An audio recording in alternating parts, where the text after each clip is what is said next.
All right, everybody, welcome back to the Something About Soccer podcast, episode 12. And as you may notice, there's one more of us this week. And we got something special. We did Club World Cup the last 2 weeks, so we're moving on to another competition happening here in North America. And Biz is going to be the one to intro it because, you know what? He's just better explains it these days. So Biz, it intimidates Still. He's just, he doesn't want to be transparent enough. Right from the start. All right. It's like any pronunciation, you just toss it into Biz. Oh, okay. Yeah, he was afraid. It's all right. I'll say it. That's fair. All right. Well, yeah, like Dill said, we do have a very special guest for this episode. So we have staff writer for Urban Pitch and also a poster and contributor to the Leagues Cup itself, which will be what our episode is going to be featuring this episode number 12. Favian Renkel. Am I saying the last name correctly? I wanted to ask you that too. I probably should have clarified that before we went live. But Favian, welcome, man. We're really happy to have you, and we appreciate you stopping in and being a part of things. So yeah, the applause. All right, there you go. I wanted to start something. I like it. But I know we kind of did our own personal intros just to kind of get introduced and acquainted. But Fabian, if you could give us just a little bit about yourself and just to the audience, just to let us know where you're coming from, and then we can dive in. We'll just dive right into the Leagues Cup and all of that stuff. Yeah, look, I grew up in the Bay Area of California, San Francisco, San Jose area. For all those who aren't too familiar with the Bay Area, Silicon Valley around there. But I grew up a San Jose Earthquakes fan. Went 12 years to all their games. They packed up and left, and then they came back. So I'm a problem child of the first Quakes organization to leave. And then they went and won 2 MLS Cups as the Zombie Quakes, as those Houston Dynamo guys over there. Grew up. Chris Wondolowski, if you guys know, maybe not the best not the best USMNT striker, but definitely an MLS GOAT. Sure. A streets won't forget player is what we call it around here. Absolutely, a streets won't forget player for sure. but what made us all fall in love with his story is he started out at D2 in college for Chico State out here in California, and then reached the pinnacle. Chico State guy. Wow. Yeah, reached the pinnacle of soccer in America. So. It shows he's kind of like a Kai Kamara type of guy. Just a couple more goals than Kai, but definitely a living legend. Every time I have a chance to talk to him and his daughters, it's always a great time. But the way I started, being a journalist was I was a podcaster on the Tectonic Takes podcast. It was during COVID. We started talking about the earthquakes and the MLS is back tourney. I don't know if there's any out here. Speaking of streets won't forget. Oh my God, yeah. Disney MLS cinema right there. But we started off with that, and then I started getting invited to the press conferences because we had Matias Almeida, and he spoke Spanish, and I'm Uruguayan, so I was able to understand him and be able to understand the tone and explain it to the American audience, which is something that they struggle with even till today. I was on a press conference with Pochettino, and man, oh man, that guy just needs to talk Spanish because his English doesn't come out the way it should. And I think I was out there translating, and I was like, dude, he needs to talk in Spanish because this is kind of crazy. It's not landing the same way because in that type of dialect, it's very romanticized. The sport, the South Americans, even when Messi talks, he talks pretty romanticizing of the game. And it's something that gets lost in a bit of the American game. Then I got a gig for writing, and then I started to write for all the teams in the MLS. And then I went to a lot of big events, and I met, a lot of big players in the American media cycle. And I was luckily enough able to work for Sports Illustrated and provide them with news and content. And now I find myself with Urban Pitch, which is connected to One Football. If you guys have some fans of that website as well. Yeah. Okay. Absolutely. Cooking. Yeah, that's what we like to hear. Moving on up in the world is how I would describe that. So congrats on the success and moving up to Urban Pitch. That is awesome. But I think the biggest thing that we want to cover throughout the course of this podcast, we have a few different ideas for our audience and for anybody that might be new and following. And if you're interested just in something about Leagues Cup, because that's probably what the search is going to be under for both our YouTube, if you're kind of looking through on Spotify or any of the other podcasting links, it would be more a matter of what the heck is Leagues Cup? It's this new competition. It feels like it changes once every 2 years on like the format and all of these different things, right? So that is still very true to this point in time with the upcoming version of it with Leagues Cup. So Leagues Cup itself is a combination tournament, and I'll give a little bit of a brief summary before we start getting into actual, debating on, where it stands in the hierarchy of, soccer in the Concacaf region and all of those goodies that we're sure to, I'm sure, have some different takes on as we go. But basically, the actual concept of Leagues Cup is this. It's going to be pitting Liga MX, the top flight of Mexico, against MLS and all of the American teams. What used to be the full field of American teams, but that has recently changed in the most recent iteration of it. And the reason for that has actually been based on what was the initial complaint through, honestly, like the infancy of this tournament with the fixture congestion was a really big complaint for a while. I think on top of it too was the travel for Liga MX squads was another thing that was cited as being a concern, and something that I think a lot of people were on the Liga MX side maybe were upset with. If you look through, I think some comments too on the Liga MX side, if you're ever checking their Reddit threads, I don't think they're real thrilled about the competition just in general, but that's maybe a topic for another time. But what really worked last year that they added in last year was the hub cities. That's a great point. Chivas was a hub city in, I believe, Southern California and Northern California. So California, yes, yeah. And then Tigres was in Texas, and if I'm not mistaken, Puebla was somewhere in Florida. But it just helped having less travel. So what's nice about this tournament is that they are listening. So if there is something that fans do not like, and players and coaches, if they voice their opinions, it's definitely going to be heard. And this year 3 of it, if I'm not mistaken, is something that, or year 4 technically, because they did like a showcase the first year.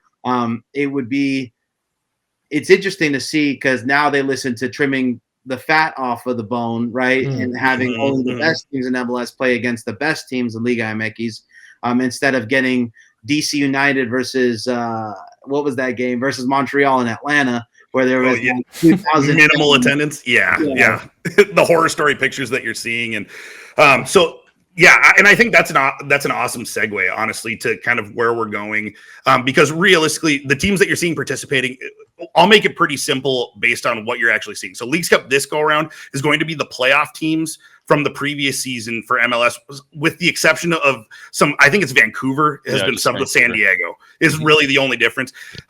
Pretty much what was done with fixture congestion this year was kind of a competition funneling of Champions League, Canadian Championship, US Open Cup, and Leagues Cup. And pretty much, I think the max was 2 competitions that you could participate in. Obviously, Open Cup and Canadian Championship are going to apply to different teams within the MLS hierarchy, but you can kind of understand that. There is, if you want to go on the MLS website, there's like an actual graph that is a lot easier to decipher than me explaining it and trying to articulate myself. So we'll leave it at that, but that is where you're looking at for this go around. And they're actually formatting it in 2 league table tournaments, where Liga MX is kind of going head to head now.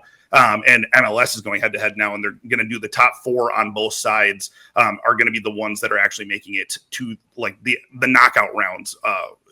So it's a little bit of a different format from last year. And honestly, if you're looking through a lot of the comments online about it, it's funny that I feel like what you said, Favian, where I feel like things are changing. Like the tune is changing on 2024. If you're looking back at the Leagues Cup format with that, there's a lot of complaints. A lot of people like, I don't care about this. And 2025 is like, I actually kind of like this format. So I think that is kind of fun. But that brings me to our first kind of roundtable topic on why is the Leagues Cup so criticized? So Leagues Cup and US Open Cup, I feel like are always mentioned in the same breath. And I feel like a lot of people, when this tournament was first maybe pushed into the forefront by, what is perceived by like Don Garber and the MLS contingent, that it was just kind of this big cash cow that they wanted to have be the forefront and really try to take advantage of all of the maybe the Mexican spectators here, where they'd be able to host Liga MX games here locally, is I think kind of the summary of where I saw it. But yeah, let me give you a little bit of backstory in this. I grew up in California,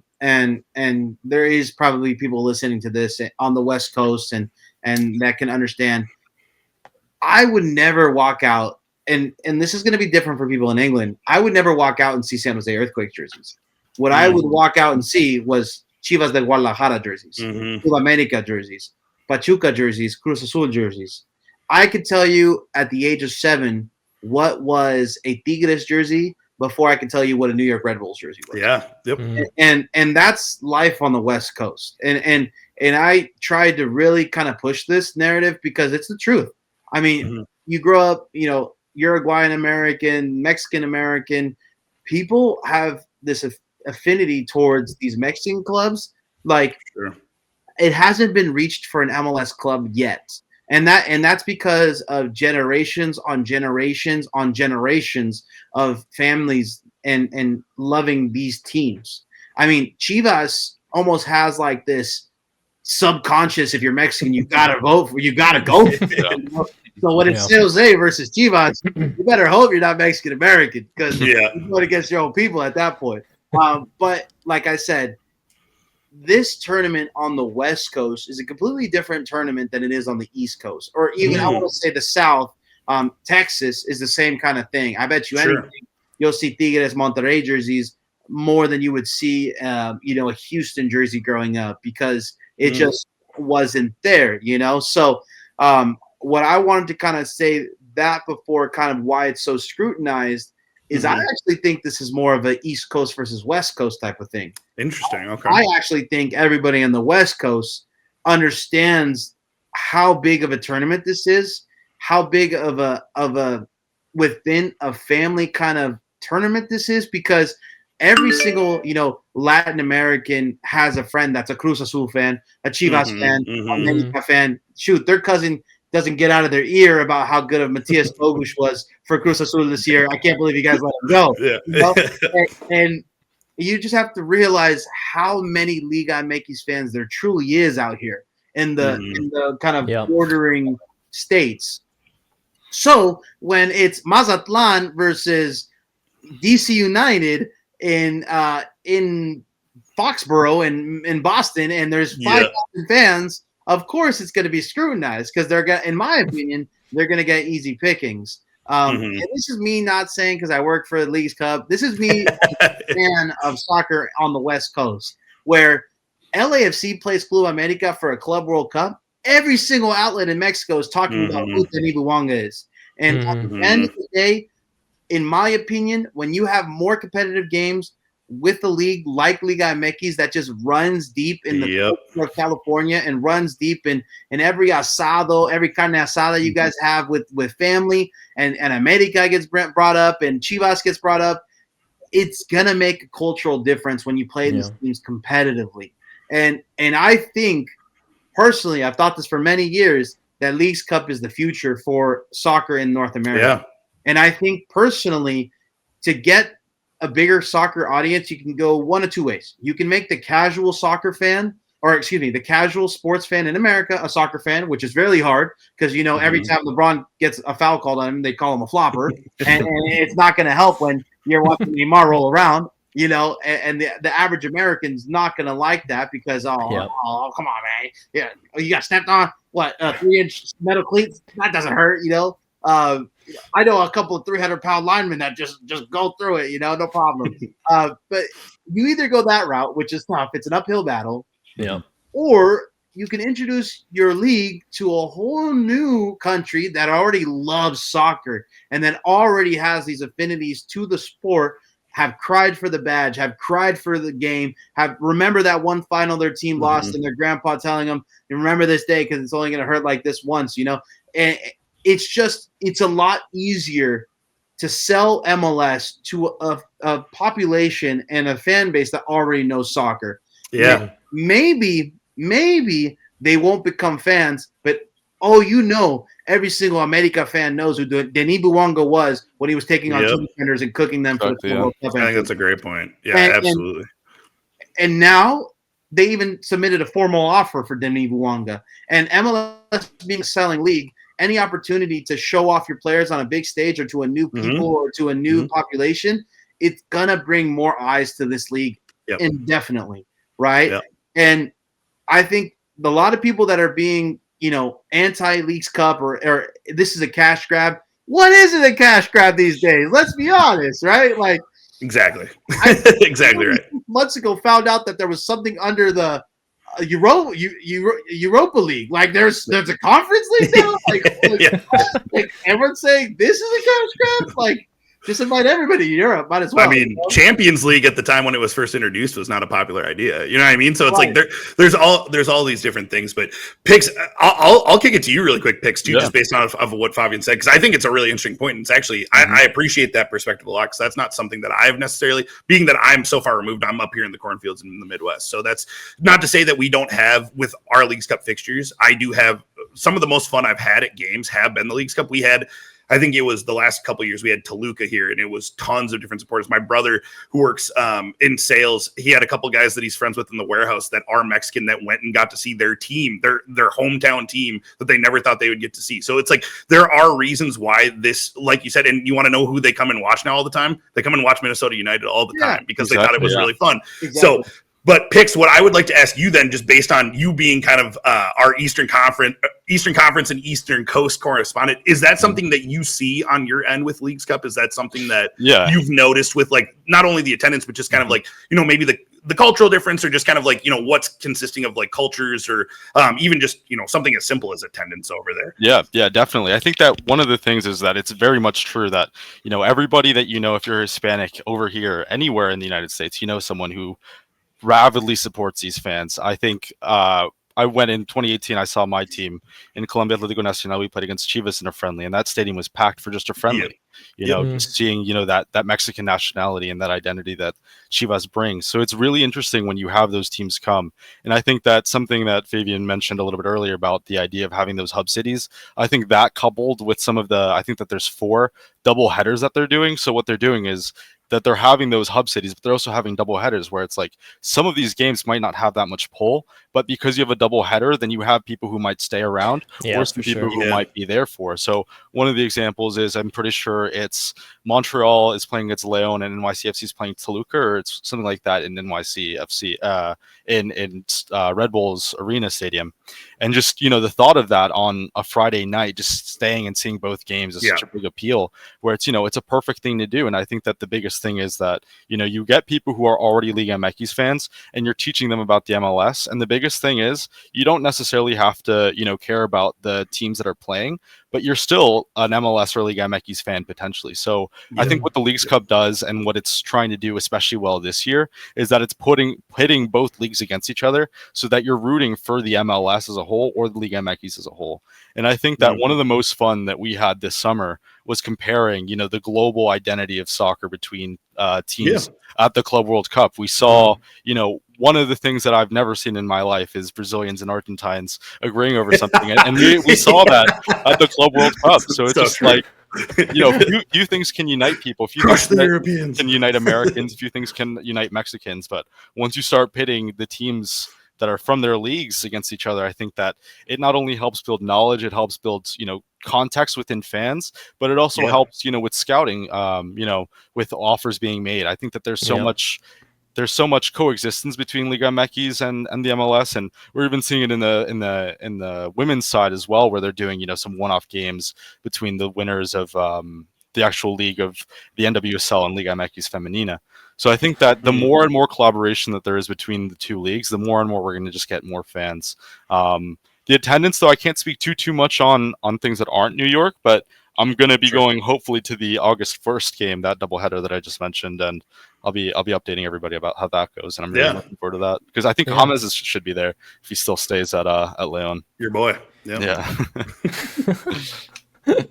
Yeah, and so basically what I was trying to say was, I mean, we did see attendance for Chivas Earthquakes for around 60,000 at Levi Stadium, which is a NFL stadium, right? We saw the LA Galaxy versus Chivas at a sold-out Dignity Health Sports Park. We saw a whole bunch of games that I personally went to Inter Miami Tigres, where it was, you know, in Houston at Energy Stadium, and it was about 45,000 fans, and mostly 90% Tigres. I mean, it was kind of that same Club World Cup vibe that I got when I went to go cover Botafogo versus Seattle this year.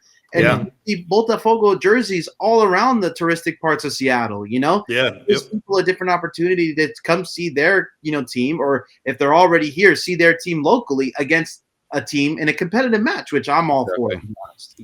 Yeah, no, absolutely. And Dill, I know me and you have mentioned too in the past with Leagues Cup, I think like the thing that kind of comes comes up a lot is kind of how this tournament itself, like, almost does it helps kind of glamorize the things that I think me and you both really liked as when we were growing up and where we were dependent on the U.S. men's national team as like our only team that we could support. And I think you kind of made the point when we piggybacked off of that, just based off of proximity with how close some of those Liga MX teams are on the peninsula down there, and what it ends up looking like for the rivalry, because the Mexican national team jerseys that are coming out from things, and pitting that and really kind of preying on that with all of the history that you talked about too, Favian, where you have all of these things that are historical and have equity over time that's already built in and has historical context for people to like maybe kind of grab onto. Because I think in sports, that's really a big thing when you're trying to get into it, is like, okay, who's good, who's not good, exactly. where does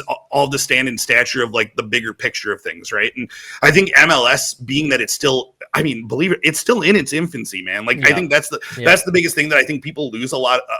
And I always say, when people bring up the whole, like the MLS as a whole, whenever I have somebody trying to wind me up in my Twitch chats where they're saying like, MLS, like Farmers League, MLS Retirement League, like whatever it is. I'm like, you got to remember, like, with the lack of pro rel, all that different stuff, it's like, we're building this league backwards compared to how everyone else has ever built a league in history of the sport. Like, it is legitimately, it had to have all of this money heaped on top of it in order to make sure that it remained profitable and had all of these different things that stemmed off of that. And if that fell through, then guess what? The league doesn't exist. It's like, it's not these little things where, based on how all of the league systems and all these different things work at the time, it just wasn't probably not going to be feasible. And it took a couple of like things in a domino chain to really break the right way for it to get to where it is now.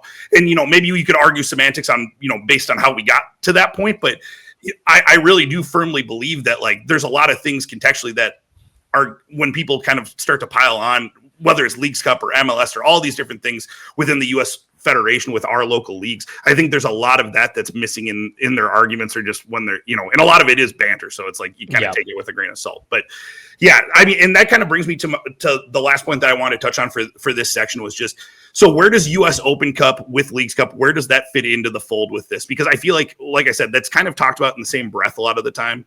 US Open Cup, I feel like, is this thing that now has kind of been like the redheaded stepchild of like MLS, or not MLS, but just like the US Federation all of a sudden, with how it's kind of been left out in the cold with certain instances. And I think that in itself, because it has equity, is the thing that maybe, with a historical context, with one of the few things in the States that does have a historical context in the soccer playing field. Is that something, and I'll ask you first, Fabian, is that something that irritates you with how it's being done by the Federation? Is that something that could be done better? Is it something that could be, is it just kind of is what it is, and we got to kind of just like take it how it is as fans? What's your perspective on that? Because I'm kind of curious. Yeah, look, I got a big break starting to write for the US Open Cup, opencup.us. So I know what grassroots soccer is. I mean, I covered it with the Quakes, I covered it with Monterey Bay, I covered it with the Oakland Roots, Sacramento Republic. So I definitely, have been on the boots on the ground, right? And a part of me loves the Open Cup. I mean, I love the Tuesday nights. I'm going to go tomorrow to the Quakes Austin FC game, because I just love that tournament and everything it comes. I love the Tuesdays. I love being able to sit anywhere in the stadium, because, it's not packed, but another thing, I'm a realist. I mean, I love the US Open Cup. Do not get me wrong, but I'm not going to pit it against something that I think could help the league, MLS, grow and soccer in America grow. And I think if you gain the respect of Mexico and Mexican fans, I think MLS doesn't need the average sports fan to like soccer. I think if you truly can get the respect of Mexican fans, and let's say Mexican Americans have an MLS team and a Liga MX team now, you gain 50% of an audience overnight if you get respect from the Mexican audience, and it's not even talking about like, like, oh, how do we get this guy that likes Shohei Ohtani to like Denny Bouanga, and that's just a path that's way harder. Instead, you can have a guy like, Matias Bogusz was from LAFC. Oh, I like Cruz Azul. That's going to be my team now, because Bogusz is a class player, and that's an easy correlation, right?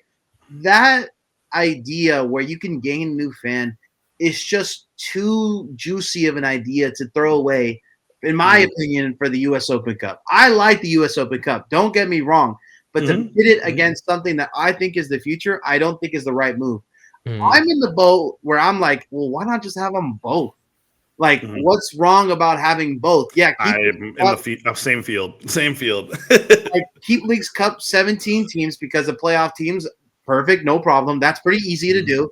But then have every team play in the U.S. Open Cup. Like, let the gaffers or the managers or the coaches make their substitutions. Like, make it so that you can have an MLS Next Pro team come up, wear the number 1 jersey, not the 2, and just play for the main team for one night. And that's totally possible. And that's why I kind of think it's a political thing. I think it's something with the federation because yes, we don't want players to play too many games, but as a coach and as a leader in that locker room, you can say, hey man, sit out this game, like, hey, we're playing against Omaha. Omaha's a great team, but like Omaha Stray. Don't be messy running out there, and getting hurt, So I think it should be up to the coaches, and I think we should have both. I agree. And I get mad at the people that pit it together, and I get mad at the people that say pro rel for MLS. You can't, it won't work for that. But that's another topic, Oh yeah. Well, maybe we'll have you on in the future for that one. Yeah, I could. Oh my gosh, we could talk hours about that. But yeah, we've actually done an episode on it when it happened. So I think we frame it in the same. But yeah, as being a realist, like Leagues Cup is gonna help the league. Whether you're a Charlotte fan, whether you're an LAFC fan, whether you're a New York Red Bulls fan, it opens a lot of eyes to the league and the players that are here. Players become more marketable. You get more viewership. You maybe get better TV deals. You get more money influxed. You get maybe more potential buyers for your players, and then you get crazy transfer deals. Like, I think Chivas paid like $6 million for Kate Cal, right? Like something that would never happen, right? If it wasn't for a good gauge test of this Leagues Cup. And I think, I think it's a really short-sighted take to put U.S. Open Cup versus Leagues Cup, in my opinion. No, I agree. And that kind of naturally brings us into, like, 'cause I touched on it a little bit, but the U.S. versus Mexico rivalry that stems from this, because the biggest thing, and I think the long-term question with this is, what is the outlook over time? And I know it's really hard to, kind of shake a crystal ball and automatically know, but where do you, being that you are a correspondent for Leagues Cup itself, where do you see this tournament going over, like, I can let you pick the allotment of time, 5, 10, 15, 20 years, whatever it might look like, because obviously it's an ever evolving kind of portrait of what we're looking at on a year by year basis. I know it's kind of locked in place for 2 years, it sounds like, and then they're going to kind of assess after the World Cup.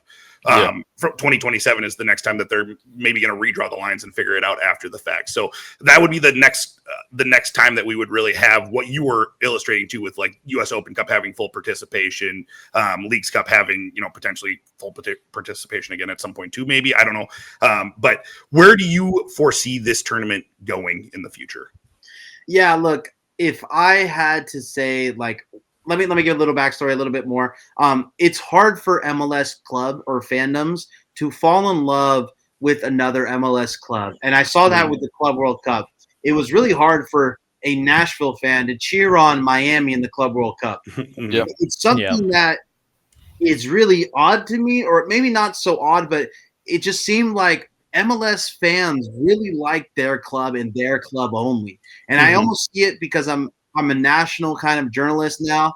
I've seen Quakes fans get mad at me for covering the league. I've seen certain fan bases get mad at me because I'm covering the Galaxy one day and then covering LAFC one day, or if I'm covering Miami, it's like, man, you always talk about Miami. People are really, really bubble and team oriented in MLS, and it's almost that is going to be. I think it's because this kind of league and fan base is just so niche that it just became that, right? Like, you'll find Chelsea fans everywhere in England, right? It doesn't matter. And then if Chelsea's out of the Club World Cup, it becomes like maybe they follow some other team, or they're not so happy. They're not, Crystal Palace wins the FA Cup, and they're like, oh, wait, good for I went for Crystal Palace that day. It wouldn't happen like that in MLS. Yeah. Now, Inter Miami would be in the US Open Cup final, and like, oh man, I don't want them to win. Like it's almost at like a jealousy type of thing, which is different from the American soccer fan. So to kind of say that Mexican-US rivalry, I think that's going to take a little bit more time than we think, because to get an MLS team that's out of it to follow another one is a bigger, I think, uphill battle than to get a national team kind of idea there. But if I'm the Leagues Cup commissioner, let's say I'm Leagues Cup commissioner today, the first thing I'm doing, and I think this is going to pop this tournament off, is holding in Mexico 1 year right away. Yeah. Get that out of the whole thing where Mexican teams only perform in Mexico. They can't perform over in the States because of travel and all that. You have to have it at least once in Mexico, because once that happens, and if an MLS team wins in Mexico, then it's like, whoa, MLS is a different level. Like we need to look at Sebastian Berhalter to play for Club America, because this guy is the next big thing. And that will happen, because I would look at all the hate and say, what is this? Is it valid? And I think that's one that's actually really valid. They need to have this tournament at least one time, or maybe every other year in Mexico. And I think that needs to be 100% a thing. Another thing I would do is I would add other Central American teams, because if you're going to have Concacaf, spots, you're going to have to give everybody a fair chance, in my opinion. What? It's Saprissa, from Costa Rica, adding them in, they might get a couple of fans in America, or have them in the tournament for the time that it gets played in Mexico. Have some other Central American teams in this tournament as well, and who knows? Maybe you can have one of every of the big 5 countries in Central America, and then you can add 5 MLS teams back in, right? Yeah. I mean, even just look at that Guatemala USA semifinal. It was a sea of blue. That was awesome to see. So it's like I feel like that's such a layup, and I really like that idea. And the other thing is that you can plan it around the diasporas. Like around me, like I grew up around so many Costa Rican Americans. So if you just had one Saprissa game, one Alajuelense game, right here because even if with like the Gold Cup games and all that stuff, the Costa Rican fans show up. So having something and having them represented where it's, the Red Bulls or NYCFC is playing against their team, how many people aren't going to be driving 3-4 hours just to see that?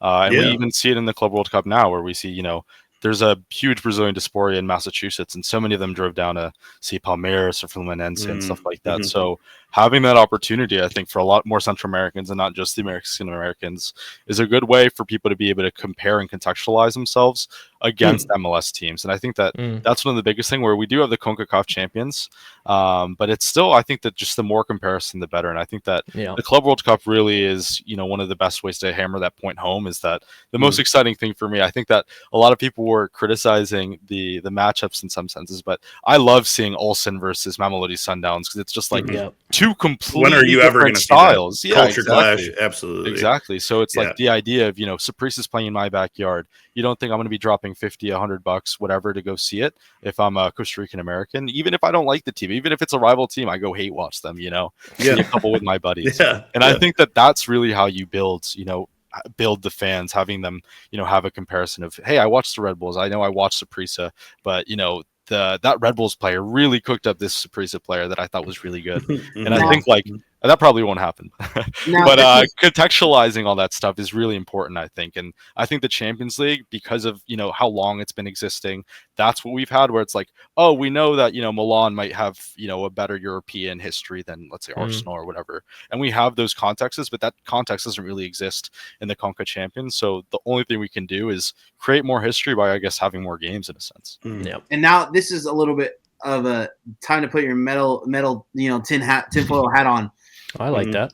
Let's be the ones to initiate this CONMEBOL CONCACAF kind of friendship. Let's invite a team from Argentina. Let's invite a team from Uruguay to compete in Leagues Cup as well. And let's see if this thing could get us into Libertadores. Because if we are the one that extend the hands first, now it's on them. They don't want to have us, or you don't want to have Messi. That's my whole thing. it's only going to happen if you extend the hand out. And since League Cup isn't technically our CONCACAF champions, we could totally have fun with it. And we totally could. And then it would be a cash grab still, but it would be a really cool one. It's this unique situation, right? Because it's like you have manufactured this new tournament that like kind of doesn't really have a place yet in the hierarchy of like where we're actually going for. Like all it really provides is Champions League qualification spots. If we're talking about it like in the hierarchy of where it falls in CONCACAF. So it's a really, I love that idea. And I know I kind of jotted it down. Would we ever invite other CONCACAF options, but even expanding that past to anywhere around the world, like doing some random invitees that like might not necessarily be in season at this point right now is really interesting. Like, what if you? I know this is going to be crazy because they did a crazy good, but like, what if you invited a Saudi team? Yeah, like on this year, and then you get to see Ronaldo in America in a competitive match. Yeah, exactly right. It's insane how we're this is another topic, but it's insane how we're playing the Liga MX All Stars again when you could have easily invited the Saudi All Stars, and that would have been a way bigger event, you know? Yeah.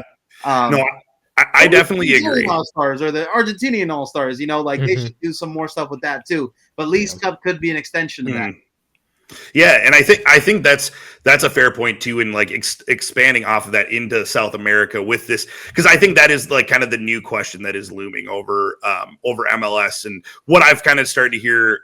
I don't want to call it like the rumor mill, but just started to hear whispers of that on social media and stuff about like, you know, will MLS with the Messi inclusion now, is that something that is possible of like Copa Libertadores down the line in a few years? I think the one thing that we have as an advantage now is how well perceived after the fact, with maybe some negative murmurs out of the gate with the Club World Cup, where people were just kind of, I feel like, being old men shouting at the cloud about it. Like initially, I feel like people really did kind of warm up to the idea, specifically too, because there were some upsets and it didn't seem like the games were necessarily like just these trivial, like, oh, Europe swept and now it's a top 4 European final. It's like Fluminense is still in, man. Like they're still going and they played really well. And it's like, on top of that too, it's like you had Inter Miami make it through the round of 16 to the round of 16. You had Palmeiras make it into the round. And so it's like there were teams that like held the, you know, kind of, they've punched back, like, which was really cool to see. So I think that having success over time too, we're seeing all these tournaments now all of a sudden, and like you said, cash grab in quotations, but it's like, if they start to make money and FIFA see, like if they get the dollar bill signs in their eyes or the euro signs in their eyes, it's like, I don't think they really care. It doesn't matter. So it's one of those things where it's a vengeance. They're going to come with it with a vengeance, right? If you have Al Nassr playing in LA and it's Ronaldo versus the Galaxy, I don't think anybody would care if it's labeled a crash grab or if it's not pro rel in MLS. They're gonna go see Ronaldo in the United States. Yeah. Like, what are we talking about here? No, absolutely. Yeah, when you were mentioning earlier how you walk out in San Jose and you see all these Mexican league jerseys. When I walk out in LA, it's Man City and Real Madrid, and you know, it's like you don't get it. But I will say, and this has kind of opened my eyes to it a bit, because you know, I'd been to LA Galaxy games when I was younger, but I was able to go to Monterrey Urawa Red Diamonds at Rose Bowl, and just the amount of Monterrey fans and the vibe that it was, how fun it was. Like I'm half Asian, so I was, cheering for Urawa, and my wife was cheering for Monterey because the vibe was so good. And I was like Arthur fisting. I was like, dude, why are you cheering for this right now? Come on, you're betraying half of my nationality here. But I got it. I get it. It was so fun. It was funny hearing the guy behind me every time Sergio Ramos touched the ball or just breathed, he would say, my goat. I was like, this is crazy, but I liked it. I liked the vibe. So yeah, I totally understand. The other big thing is that Monterrey just had a really, really good showing in terms of like, they didn't really, let anyone down in the sense of how much they were able to represent North America in a sense, even compared to some South Americans that kind of weren't able to do as much. In Boca Juniors tying against Auckland, I think that Monterrey, I don't think would have been able to do that. I think Sergio Ramos wouldn't have let it happen. No, he wills it. No, he wills it.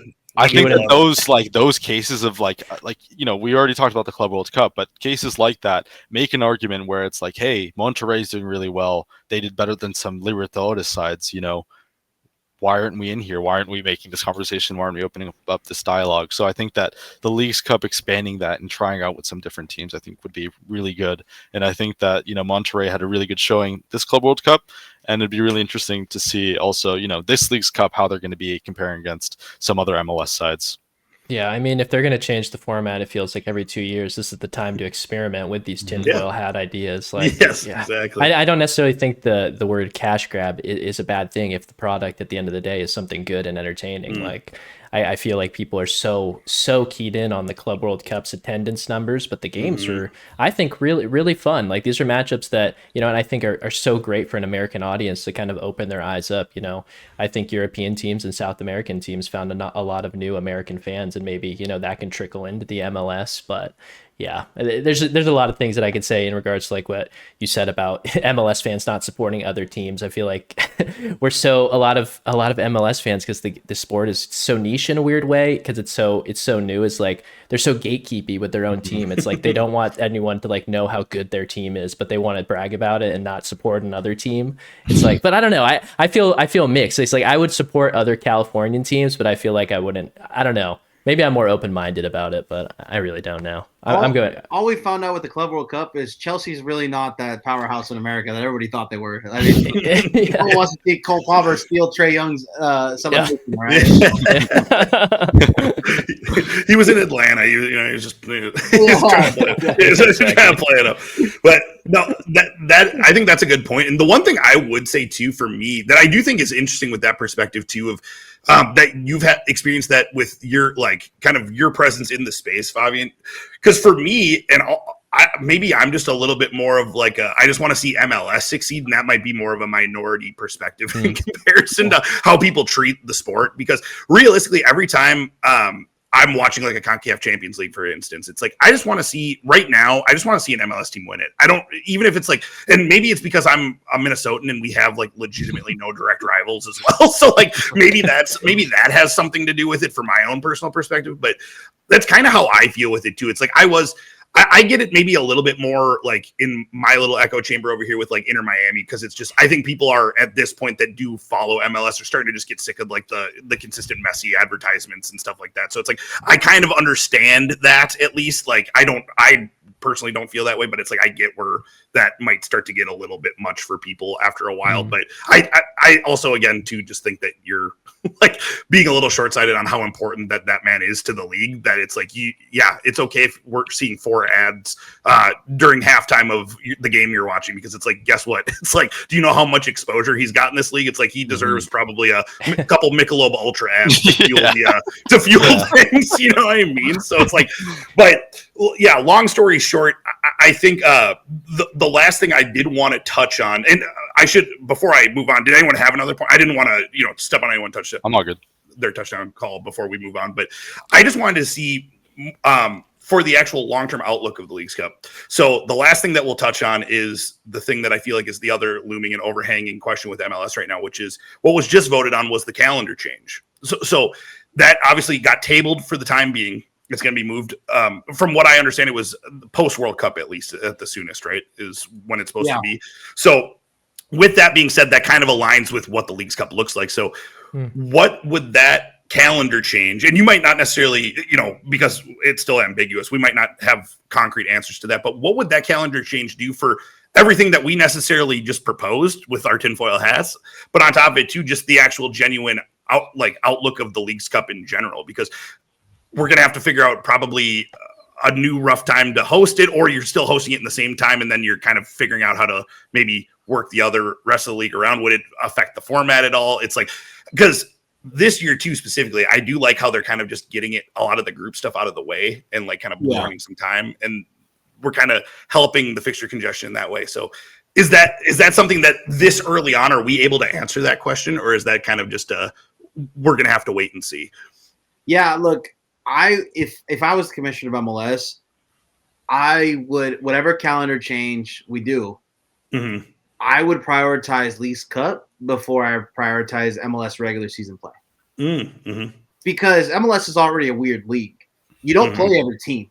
So don't tell me that we need to play 34 games. Because in reality, we really don't. Right? We maybe need to play every team in the conference. But there is some games you could cut out. Like you really could cut out the intra-league play completely, because you don't play every team anyway. Maybe you do it like the NFL, where you only play like 4 teams, like from another league, and then you kind of you kind of basically have a home and away. So that's 12. Well, if you're on top of it too, just to add on to what you're saying, if you do it expansion to the 32 of like at least what's loosely expected, you could even just stick to your own conference and then playoffs is like when you're playing it, or you just do some off kilter where you're throwing in a non-conference here and there. But it's like you can trim it down. If it's 16 both sides, you're playing 30 games in total, and you're just playing a home and away, and you move on. You know what I mean? So you could do it that way too, or you blend in some non-conferences as well. So it's like right now with how it's kind of odds and evens, you'd be looking at like, if you're just doing everybody once, you're probably playing 14 or 15, and then you'd have to figure out the rest and make up the deficit with non-conferences and stuff. So I think you could cut some games, and I think you should just stop the league for maybe 2 to 3 weeks and play Leagues Cup, and I think it could be like the Club World Cup. We stopped a little bit, maybe. I think we stopped like at least 1 week, if I'm not mistaken. I think the first games of the group stage. Yeah, they give them a buffer, I believe. I think you're right. Where you could have a little bit of a buffer and try to avoid international breaks as much as possible, because you want at the highest level of soccer being played with the most eyes on the game, right? So I personally think if we're gonna play through international breaks, just stop the league for Leagues Cup, play through some international breaks, and then you can still have the best of both worlds. Because again, the main objective of MLS is to get the most eyeballs on it as possible. And I think this is going to sound weird to the European audience, but I value that more than the merit of the game, because the merit is not even there right now. Right? Like you can win the Supporter Shield without even playing Miami. Yeah. And that's a fair point. And with what you're looking at too, that's a team that literally ends up going into the playoffs and then immediately gets bounced by a wild card team. So there is something to be said about that. And I think we're seeing that just in the American sports sphere right now with, how a lot of these leagues are maybe prioritizing, like maybe we can like manufacture a little bit more on the playoff side of things as opposed to playing regular season if we shorten these leagues. Cause it's like, look at the NBA, for example. We've used that as, kind of a like for like example here in the podcast. And it's, look at all the different injuries that we saw over there with, long-term play through 82 games of an NBA season plus playoffs and how taxing that is in the body. And you're going to be going without 3 big time stars at the start of next year because of that. And, we're even looking in a world where sports science is elite and like all of these different things where load management is something that's stressed for a lot of these guys, where it's like you're even taking yourselves out of the regular season games at certain points. It's like MLS is going to get to that certain point, especially when you're seeing with what's going on from an argument of like Club World Cup right now, where, Enzo Maresca was just quoted today. Like, did you guys see that quote? I saw that, yeah. He said that he was complaining about how Chelsea had played like 60 plus games, and the reporter kind of got him saying like, well, yeah, but Fluminense has played 70. And he was just like shocked by saying that, like on the complaint train. But it really is like around the world right now, it is the almighty dollar is the thing that is ruling this fixture congestion, and it's going to get worse. But I think you're also going to have to try to implement, because all these tournaments are just going to keep becoming a thing if they make money. So it's like you're going to have to figure out ways to counteract that with roster management, with roster rules, with maybe enforcing player safety through like limitations on minutes, like whatever it is. Raise the cap. Make it so that you can drop players down to MLS Next Pro and up with as many times as you want. No problem. You can have as many games as you want. Yeah. But all right, so from there, that kind of concludes the Leagues Cup, the Leagues Cup talk. But we really enjoyed the time, Favian. I appreciate you doing this. Very gracious of you to, just responded to me reaching out, just kind of on a DM. So, but we wanted to give you an opportunity, obviously, with all of the stuff that you are a part of, to just kind of give shout outs so people can follow you if they enjoyed the conversation. So where can people find you, whether it's writing, socials, all that good stuff? Yeah, you can find me at Favian Renkel on X, and then I'm on Threads. I'm the last one kicking on Threads. I'm Favian Renkel.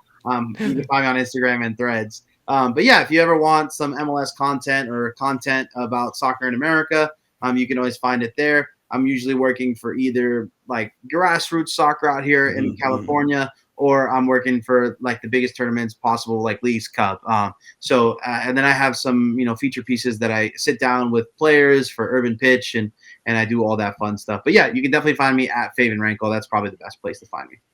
Before you go, you got anything coming up that you're most excited for? I know obviously Leagues Cup, that's what we talked about, but just anything really, honestly. No, I would say League Cup is a big one for me. Sorry about that. You're good. You're good. But I will have player interviews, all Nice. that stuff. Maybe I'm a little numb to it nowadays. I feel bad. Oh, okay. No, it's I'm just messing with you. We'll have some player interviews coming up hopefully. All right, cool, man. Well, we appreciate you. It was a really fun conversation. Nice to have another West Coast guy on the pod sometimes. Pix, anything to say before we go? No, I'm just really excited to, really dig into Leagues Cup. Like I said, I'm going to be going to hopefully that double header. So expect some pictures and some more content then. All right, Biz. If you ever make your way to Minnesota covering something, just shoot me a message. We'll 100%. We'll catch up. But I appreciate the time, man. I really do. Anytime you guys want to have me back on to talk soccer in the United States, I'm down. I'm game. Awesome, so man. We appreciate that. Yeah, we'll definitely keep you in mind for some of the bigger things that pop up during the season. I feel like there's a whole hour of just tinfoil hat ideas. You got me spinning now. I like that. That's the best content right there. Hey, honestly, you have to do it. Got to check the line in that Giants hat. But other than that, guys, that's where we will call it. We appreciate you guys. Another week of the Something About Soccer podcast. Again, thank you to Fabian for being our first guest on it. And without further ado, we'll see you in the next one. And other than that, peace.